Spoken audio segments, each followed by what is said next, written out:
The next situation that we would consider like a fiduciary duty quicksand is one I think a lot of people don't think about much, but this is what I'm going to just label swapped representation. So this is where your representation is, talking about who do you represent, right? Do you represent the seller? Do you represent the buyer? Do you represent both? And there's certain circumstances, in particular, we see this where this is a property that's not publicly marketed. So maybe it's a tenant buying the property from the landlord. Maybe it's two people have somehow found each other and they just want you to do the paperwork or just handle the paperwork, but you can't do the paperwork without representing someone as an agent. There's copyright concerns around the forms and what you're doing, but if you're involved, you need to represent someone.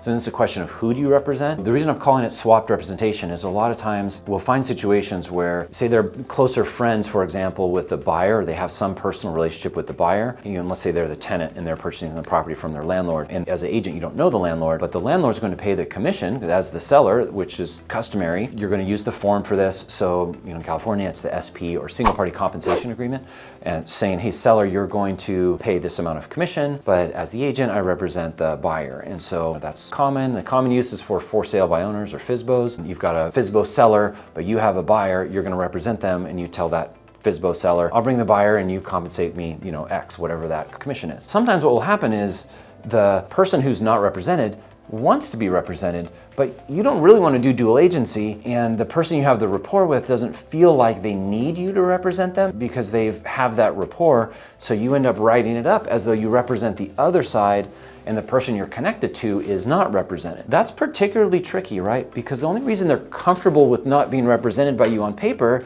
is because they think you're going to represent them anyway because you have this personal connection. And the challenge there is, what if there's a conflict between the two parties in this transaction and somebody needs to cancel and there's a dispute over the deposit, or one side thinks someone failed to disclose something that should have been disclosed, or who knows what, right? But let's say there's some circumstance where the party you represent is not the one you're actually relationally more connected to. So you have the less believable relationship with the person that you represent and you have the fiduciary duty to. This can be very tricky. This is something we would strongly advise avoiding. Like, there's really, in our opinion, never a good reason to do this. Just own it and represent both parties and have the full weight of dual agency, which candidly, that's plan B. Plan A would be just represent on paper the person that you have the relationship with, and then use the proper paperwork, maybe talk with your manager about how to have that conversation with the person that you're not going to represent. Another form that you can use is the set of forms, so it's the B&A and SNA, so a buyer non-agency agreement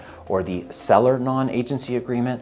Basically says, it clarifies and confirms, hey, I don't represent you. I'm going to do a lot of things that are going to help you, like provide the necessary paperwork, deliver signatures back and forth between you and the other party, may relay information from escrow and the lender and so on. You're doing a lot of things that feel like you're representing them, but you are not representing them and you don't have any fiduciary duty to them. And it clarifies if they do want representation, they can go get representation.